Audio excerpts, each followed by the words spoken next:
আজকে আমি যে ক্লাসটা করাবো সেটা হচ্ছে জাভা প্রোগ্রামিং ফর বিগিনার্স। মানে অ্যাকচুয়ালি এটা বিগিনার্সের জন্যই জাভাটা আমার এটা করানো হচ্ছে। যারা স্টুডেন্ট আছো ক্লাস 8, 9, 10, 11, 12, ওয়েস্ট বেঙ্গল বোর্ড এবং সিবিএসই বোর্ড যে কোনো বোর্ডই হোক, জাভা তোমাদের কম্পিউটার অ্যাপ্লিকেশন কম্পিউটার সাবজেক্টে স্কুলের তোমাদের এটা আছে। তাই জাভা নিয়ে এটা আমার স্টুডেন্টসরা রিকোয়েস্ট করাতেই আমি এই ভিডিওটা ক্লাসটা আমি শুরু করেছি। তো আজকে যেটা হবে থার্ড পার্ট পার্ট 3 হবে। এই পার্টে আমি যেটা করাবো সেটা হচ্ছে জাভা প্রোগ্রামিংয়ের 3টে ওয়ে আছে, যে ওয়েগুলো দিয়ে আমরা, ঠিক আছে, যে ওয়েটা 3টে না 2টো আছে, 2টো ওয়েতে আমরা কি করব, জাভা প্রোগ্রামিং করব। সেই ওয়ে 2টো দিয়ে কিভাবে আমরা জাভা প্রোগ্রামিং করব সেটাই আমরা আজকে আমি তোমাদেরকে দেখাবো। দেখো, প্রথমত জানতে হবে জাভা প্রোগ্রাম করার আগেই আমাদের যেটা জানতে হবে সেটা হচ্ছে আমাদের জাভা প্রোগ্রামিং এর সময়তে কি কি ঘটে, মানে কি কি ফাইল ক্রিয়েট হয়। প্রথমত হচ্ছে আমরা জাভা কোড করব, ঠিক আছে, কোডিং করব, সেটাকে আমরা ডট জাভা দিয়ে সেভ করব, ঠিক আছে। এটা কোন মেথড? এটা হচ্ছে যদি আমরা নোটপ্যাডে কোনো টেক্সট এডিটরতে যদি আমরা প্রোগ্রামিং করি, সেক্ষেত্রে যদি আমরা নোটপ্যাডেই আমরা জেনারেলি করে থাকি, সেই নোটপ্যাডে যদি আমরা জাভা প্রোগ্রামিং করি, ঠিক আছে, তো তাহলে আমরা প্রোগ্রামিং কোডিং যা আছে আমরা নোটপ্যাডে করব। যেরকম আমরা HTML প্রোগ্রাম করতাম ঠিক সেই রকম ভাবেই এইখানেও নোটপ্যাডে জাভা প্রোগ্রাম করা যায়। HTML এর ক্ষেত্রে যেরকম আমরা কোনো ফাইল ক্রিয়েট করতাম কি .html দিয়ে, সেই রকমই আমরা জাভা প্রোগ্রামিং আমরা করব হচ্ছে ডট জাভা দিয়ে সেভ করব সেই ফাইলটাকে, ঠিক আছে। এইবার এটা হলো প্রথম কাজ। ফার্স্ট কাজ, আমরা নোটপ্যাড ওপেন করে আমরা ফাইলের মধ্যে আমরা কোডিংটা করলাম, করে নিয়ে সেই ফাইলটাকে সেভ করব ডট জাভা দিয়ে, এবং জাভা ফোল্ডারটা যেই জায়গাটাতে আছে তোমাদের সেইখানে কিন্তু ওই ফাইলটাকে সেভ করতে হবে, ঠিক আছে। তো এই বাই ডিফল্ট প্রোগ্রাম মানে প্রোগ্রাম ফাইলের মধ্যেই থাকে সি ড্রাইভে, তো সেখানেই কিন্তু ফাইলটাকে সেভ করতে হবে। 1, 2, কম্পাইলেশন হবে। কম্পাইলেশনের জন্য এখানে আলাদা একটা ফাইল রান করে, ঠিক আছে, যেটা হচ্ছে কি জেভিএম বলে, Java virtual machine. Java virtual machine বলে একটা মেথড এখানে রান করে, একটা ফাংশন রান করে কম্পাইলেশনের জন্য প্রোগ্রামটা। তাহলে প্রথমে হলো কোডিং, সেটাকে ডট জাভা দিয়ে সেভ করলাম ফাইলটাকে, তারপরে সেটাকে আমরা কম্পাইল করব জাভা সি বলে, জাভা সি স্পেস দিয়ে সেই ফাইলের নামটা দেব পুরোটা এক্সটেনশন সহ, ঠিক আছে। ধরো যদি আমরা করি এবিসি নাম দেই ফাইলটার, তাহলে Java C space ABC dot Java দিয়ে দিয়ে এন্টার মারলে পরে তাহলে কিন্তু আমাদের Java compilation JVM, Java virtual machine, ওই মেথডটা রান করবে কম্পাইলেশনের জন্য। হলো লাস্ট যেটা থার্ড নাম্বার স্টেপ, সেটা হলো এবার রান করা, প্রোগ্রামটা রান হবে এবার, মানে আউটপুট শো করবে। সেটার জন্য আমরা করব কি, অনলি জাভা লিখবো, ঠিক আছে। অনলি জাভা লিখে আমরা কি করব, ফাইলের নামটা দেব অনলি জাভা স্পেস ফাইলের নাম, তাহলে কি হবে, রান করবে এবং সেটা আমাদের আউটপুট শো করবে। এই 3টে প্রসেস হচ্ছে যদি আমরা টেক্সট মোডে কোনো টেক্সট এডিটরে যদি জাভা প্রোগ্রাম করি। সাধারণত নোটপ্যাডে আমরা করে থাকি যেরকম HTML প্রোগ্রাম হয় ঠিক সেইভাবেই কিন্তু আমরা জাভা প্রোগ্রাম করতে পারি। তাহলে সেইটা হলো 1 নম্বর প্রসেস গেল। 2 নম্বর প্রসেস, নেক্সট প্রসেস হচ্ছে এই এই সাইডটা, ঠিক আছে। এইটাতে আমরা দেখলাম, এটাতে আমরা দেখব কি আইডিই দিয়ে কি করে আমরা কিভাবে প্রোগ্রামিং করব। দেখো এখানে যেগুলো আইডি মিনস হচ্ছে, এখানে লিখে দিয়েছি আমি ইন্টিগ্রেটেড ডেভেলপমেন্ট এনভায়রনমেন্ট। মানে ইন্টিগ্রেটেড ডেভেলপমেন্ট এনভায়রনমেন্ট মানে এমন একটা এনভায়রনমেন্ট যে এনভায়রনমেন্টে প্রোগ্রামিং আমরা রাইট করি, লিখি, কম্পাইলেশন হয় এবং রান করে সেম উইন্ডোতে, তাহলে সেটাই হবে আইডিই। এইরকম পপুলার যে আইডিই গুলো রয়েছে যেখানে আমরা জাভা প্রোগ্রামিং করতে পারি, সেগুলো হচ্ছে এখানে আমি লিস্ট করে দিয়েছি দেখো। একটা হচ্ছে এক্লিপস, একটা হচ্ছে ইন্টেলি যে আইডিয়া, তারপরে নেটবিনস, তারপরে অ্যান্ড্রয়েড স্টুডিওতেও করা যায়, ভিজুয়াল স্টুডিও কোডেও করা যায়। ঠিক আছে, এই কটা হচ্ছে আইডিই যেটা সিঙ্গেল উইন্ডোতে কিন্তু রাইটিং হবে, কম্পাইলেশন হবে এবং রানিং হবে।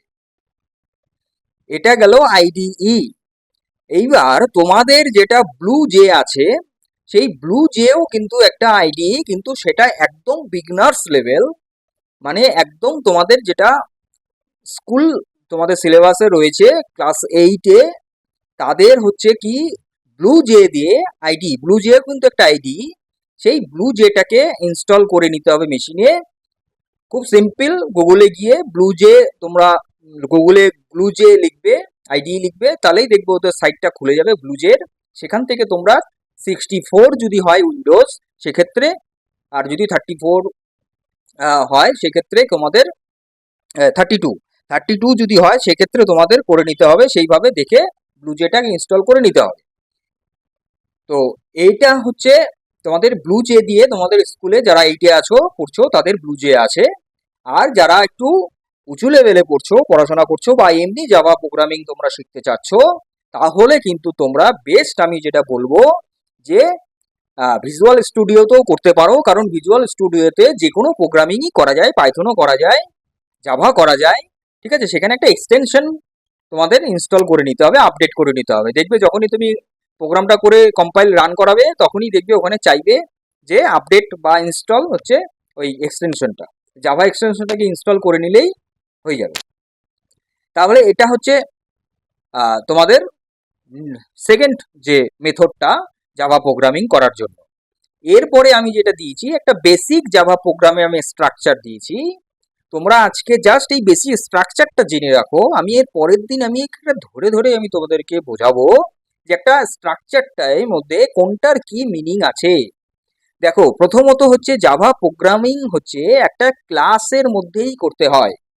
ঠিক আছে, ক্লাসের মধ্যেই কিন্তু করতে হয়, যেটা ওদের বাই ডিফল্ট যেটা ইনবিল্ট যে ক্লাসটা রয়েছে সেটা হচ্ছে কি সিস্টেম।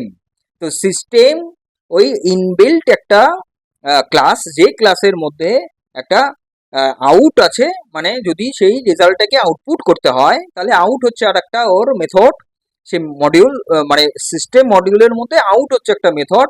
আবার তার আন্ডারে হচ্ছে প্রিন্ট এলএন, মানে প্রিন্ট লাইন, এলএন মানে প্রিন্ট লাইন। তাহলে এই যে হ্যালো ওয়ার্ল্ড, এই যে লাইনটা প্রিন্ট করবে জাস্ট। এটার আগে দেখো পাবলিক ক্লাস হ্যালো ওয়ার্ল্ড, তুমি একটা যে কোনো নাম দিয়ে একটা ক্লাস ক্রিয়েট করতে হবে, কারণ ক্লাস ক্রিয়েট না করলে কিন্তু জাভা হবে না। জাভা হচ্ছে একটা ক্লাসের মধ্যেই কিন্তু করতে হবে। তো সুতরাং একটা নাম দিয়ে যেরকম আমরা ভ্যারিয়েবলের নাম নেই, সেই রকমই আমরা একটা ভ্যারিয়েবল জাস্ট আমরা দেবো পাবলিক ক্লাস হ্যালো ওয়ার্ল্ড, আমি এখানে দিয়েছি। তার আন্ডারে হচ্ছে পাবলিক ক্লাস ভয়েড মেইন ফাংশনের ভেতরে দেখো, মেইন ফাংশন হচ্ছে একটা মেইন যে ফাংশন, যে ফাংশনের মধ্যে বাকি সব ফাংশন মেথড গুলো কিন্তু রান করবে। এটা নিয়ে আমি ডিটেলসে বলবো, আমি আজকে জাস্ট তোমাদের প্রিলিমিনারিটা বলে দিচ্ছি যে এই স্ট্রাকচারে হয়ে থাকে। এই ফাংশনের ভেতরে, মেইন ফাংশনের ভেতরে দেখো স্ট্রিং, থার্ড ব্র্যাকেট আর আর্গুমেন্টস রয়েছে। ঠিক আছে, যেটা আমরা ফাংশন এমনি যখন ফাংশন করি, পাইথন যদি তোমরা কেউ করে থাকো, পাইথন ফাংশনে দেখতে পাবে সেখানে কিন্তু জাস্ট একটা ডেফ বলে ফাংশন নাম দিয়ে তার মধ্যে প্যারেনথেসিসের ভেতরে প্যারামিটার থাকে, যখন আমরা সেটাকে রান করি তখন আর্গুমেন্টস দিয়ে রান করাতে হয়। তাহলে আর্গুমেন্টস আর প্যারামিটার দুটো কিন্তু ডিফারেন্ট থিং। ঠিক আছে, তো তাহলে এই যে আর্গুমেন্ট এখানে দেওয়া হয়েছে, এটা জাস্ট হচ্ছে যেটা রান করবে, যে হ্যালো ওয়ার্ল্ডটা যখন রান করছে তখন এটা আর্গুমেন্ট হিসেবে নিচ্ছে, নিয়ে স্ট্রিংটা প্রিন্ট করছে। জাস্ট ফর হচ্ছে এটা আমি স্ট্রাকচারটা তোমাদেরকে দেখালাম। তাহলে আজকের ক্লাসে মেইনলি আমার বলার ছিল কি, জাভা প্রোগ্রাম আমি একটু জিস্ট করে দিচ্ছি। জাভা প্রোগ্রাম আমরা করতে পারি দুটো রকম পদ্ধতিতে, দু রকম পদ্ধতি। এক পদ্ধতি হচ্ছে টেক্সট এডিটরে, যে কোনো টেক্সট এডিটরে আমরা প্রোগ্রামিং করতে পারি, করে সেই ফাইলটাকে ডট জাভা দিয়ে সেভ করব এক, তারপরে সেটাকে কম্পাইল করতে হবে, কম্পাইলেশনের জন্য জেভিএম রান করাতে হয়, জাভা ভার্চুয়াল মেশিন। সেই জাভা ভার্চুয়াল মেশিন রান করানোর জন্য আমাকে লিখতে হবে, কমান্ড প্রম্পটে যাবে জাভা সি স্পেস ওই ফাইলের নামটা abc ডট জাভা হলো। তারপরে তোমাদের হচ্ছে রান করাতে হবে জাস্ট ফর জাভা স্পেস ওই ফাইলের নামটা দিলেই ওই প্রোগ্রামটা রান করে যাবে। ঠিক আছে, তাহলে এটা হচ্ছে জাস্ট হচ্ছে মানে টেক্সট, যদি তুমি টেক্সট মোডে তোমরা যদি প্রোগ্রামিং করতে চাও। আর একটা প্রসেস আছে যেটা হলো আইডিতে করব, মানে ইন্টিগ্রেটেড ডেভেলপমেন্ট এনভায়রনমেন্টে করব। সেক্ষেত্রে কিন্তু আমি যতগুলো আইডি বললাম এতগুলো কিন্তু পপুলার আইডি রয়েছে, যে সেই যে কোনো তোমরা একটা আইডি ইনস্টল করে নিতেই পারো মেশিনে, গুগলে গিয়ে করে নেবে, করে নিলেই কিন্তু তোমরা প্রোগ্রামিং করতে পারবে। কিন্তু এখানে ব্লু জে নেই, কিন্তু ব্লু জে নেই এই কারণেই যে ব্লু জেটা হচ্ছে একদম প্রিলিমিনারি, একদম সিম্পল বিগিনার্সদের জন্য, বাচ্চাদের জন্য আছে, যারা ক্লাস 8-এ পড়ছো। তোমাদের বইতে আছে ব্লু জে। আমি ব্লু জে দিয়েও আমি আর একটা ভিডিও করে তোমাদেরকে দেখিয়ে দেবো যে কি করে ব্লু জেতেই প্রোগ্রামিং করা যায়। ঠিক আছে, তো তাহলে এই হচ্ছে আজকের ক্লাসে মূলত বলার। কিন্তু মনে রাখতে হবে যে জাভা কিন্তু প্রোগ্রাম রান করে 3টে ওয়ে। প্রথম হচ্ছে প্রোগ্রামটার রাইটিং হবে, 2 হচ্ছে জেভিএমটা রান হবে মানে জাভা ভার্চুয়াল মেশিন, তারপরে কিন্তু রান হবে। 3টে প্রসেস কিন্তু, হ্যাঁ, এই 3টে প্রসেস আমরা টেক্সট মোডে করতে পারি মানে কমান্ড প্রম্পটে, আবার আমরা আইডিও দিয়েও করতে পারি। কিন্তু আইডিতে কি হবে, সেম উইন্ডোতেই হবে, ওটা আলাদা কমান্ড প্রম্পটে যাওয়ার দরকার নেই। ওখানেই জেভিএমটা রান করবে, ওখানেই ফাইনালি রান করে প্রোগ্রামটা আউটপুট দেখাবে। সেই স্লাইডিং এর হচ্ছে প্রোগ্রামটা এটাই, এটা সিম্পল প্রোগ্রামটা, জাস্ট স্ট্রাকচারটা জানানোর জন্য। এইটাকে আমি এই যে দেখো নোটপ্যাডই লিখেছি, এই যে মেইন বলে সেভ করেছি, যেই জায়গাটাতে ওই জাভা আছে আমার প্রোগ্রাম ফাইলে, সি ড্রাইভে প্রোগ্রাম ফাইলে, ওখানেই আছে এই ফাইলটা, মেইন ফাংশন। এইবার তোমাদের করতে হবে মানে জাস্ট এখন লিখবে, লেখার পরে তোমরা কমান্ড প্রম্পটটা খুলবে, সিএমডি কমান্ড প্রম্পটটা খুললে পরে এই যে এখানে জাভা সি স্পেস ওই যে মেইন যে ফাইলটা আমি করেছি সেটা ডট জাভা একদম সম্পূর্ণ দিতে হবে, হ্যাঁ, দিয়ে এন্টার মারবে। তাহলে এটা কি হবে, কম্পাইলেশন হবে। এই যে কম্পাইলেশন হলো, এইবার জাস্ট এবার রান যখন আমি করব জাভা অনলি লিখবো আর ওই মেইন ফাইলটার নাম দেবো, তাহলে রান করে যাবে। তখন ক্ষেত্রে কিন্তু আমার ডট জাভাটা দিতে হবে না। দেখো হ্যালো ওয়ার্ল্ড আসছে, দেখতে পাচ্ছ তোমরা। তাহলে এইভাবে আমি সেটা যেটা বললাম, যেটা টেক্সট মোডে যদি তোমরা প্রোগ্রামিংটা করো সেক্ষেত্রে। আর যদি আইডিতে করো তাহলে আর তোমার কমান্ড প্যান খুলতে হবে না, ওখানেই তোমার একটা স্ক্রিনই সমস্ত হয়ে যাবে। আমি দেখাবো পরে, আমি প্রোগ্রামিংটা আমি আইডি দিয়েই তোমাদেরকে দেখাবো, বাকিটা পুরোটা আইদার ব্লু জে দিয়ে দেখাই।